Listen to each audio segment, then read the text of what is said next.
हरे कृष्णा। एक बार धर्मराज युधिष्ठिर कहने लगे कि हे भगवान, ज्येष्ठ कृष्ण एकादशी का क्या नाम है तथा उसका क्या महात्म्य है, कृपा करके हमें बताइए। भगवान श्री कृष्ण कहने लगे कि हे राजन, यह एकादशी अचला तथा अपरा दो नामों से जानी जाती है। पुराणों के अनुसार ज्येष्ठ कृष्ण पक्ष की एकादशी अपरा एकादशी है, क्योंकि यह अपार धन देने वाली है।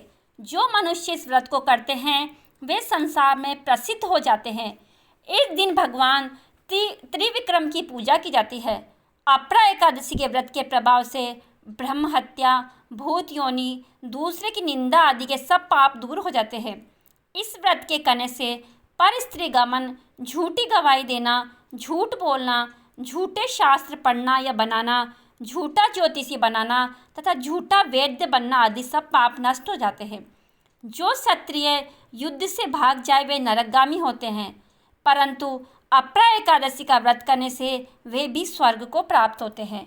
जो शिष्य गुरु से शिक्षा ग्रहण करते हैं फिर उनकी निंदा करते हैं वे अवश्य नरक में पड़ते हैं, मगर अपरा एकादशी का व्रत करने से वे सभी पापों से मुक्त हो जाते हैं। अपरा एकादशी की प्रचलित कथा के अनुसार प्राचीन काल में महिध्वज नामक एक धर्मात्मा राजा था। उसका छोटा भाई वज्रध्वज बड़ा ही क्रूर, अधर्मी तथा अन्यायी था। वह अपने बड़े भाई से द्वेष रखता था। उस पापी ने एक दिन रात्रि में अपने बड़े भाई की हत्या करके उसकी देह को एक जंगली पीपल के नीचे गाड़ दिया। इस अकाल मृत्यु से राजा प्रेतात्मा के रूप में उसी पीपल में रहने लगा और अनेक उत्पात करने लगा। एक दिन अचानक धौम्य नामक ऋषि उधर से गुजरे। उन्होंने प्रेत को देखा और तपोबल से उसके अतीत को जान लिया। अपने तपोबल से प्रेत उत्पात का कारण समझा। ऋषि ने प्रसन्न होकर उस प्रेत को पीपल के पेड़ से उतारा तथा परलोक विद्या का उपदेश दिया।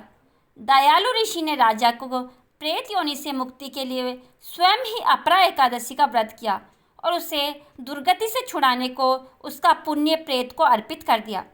इस पुण्य के प्रभाव से राजा की प्रेत योनि से मुक्ति हो गई। वह ऋषि को धन्यवाद देता हुआ दिव्य देह धारण कर पुष्पक विमान में बैठकर स्वर्ग को चला गया। हे राजन, यह अपरा एकादशी की कथा मैंने लोकहित के लिए कही है। इसे पढ़ने अथवा सुनने से मनुष्य सब पापों से छूट जाता है। हमारे शास्त्रों में कहा गया है कि एकादशी व्रत करने वाले के समस्त पापों का नाश हो जाता है। प्रभु इस व्रत से प्रसन्न होकर साधक को अनंत पुण्य देते हैं। ज्येष्ठ मास की कृष्ण पक्ष की एकादशी का व्रत रखकर भगवान विष्णु की पूजा करने का भी विधान है। अपरा एकादशी का अर्थ है कि इस एकादशी का पुण्य अपार है। इस एकादशी का व्रत करने से लोग पापों से मुक्ति होकर भवसागर से तर जाते हैं। पुराणों में एकादशी के व्रत के बारे में कहा गया है कि व्यक्ति को दशमी के दिन से सूर्यास्त के बाद भोजन नहीं करना चाहिए। रात में भगवान का ध्यान करते हुए सोना चाहिए। एकादशी के दिन सुबह उठकर स्नान करके भगवान विष्णु की पूजा करनी चाहिए। तो पूजा में तुलसी दल, श्रीखंड, चंदन, गंगाजल व फलों का प्रसाद अर्पित करना चाहिए। व्रत रखने वाले को पूरे दिन परनिंदा, झूठ, छल कपट से बचना चाहिए। जो लोग किसी कारण व्रत नहीं रखते हैं उन्हें एकादशी के दिन चावल नहीं खाने चाहिए, और जो व्यक्ति एकादशी के दिन विष्णु सहस्त्र नाम का पाठ करते हैं उस पर भगवान विष्णु की विशेष कृपा होती है।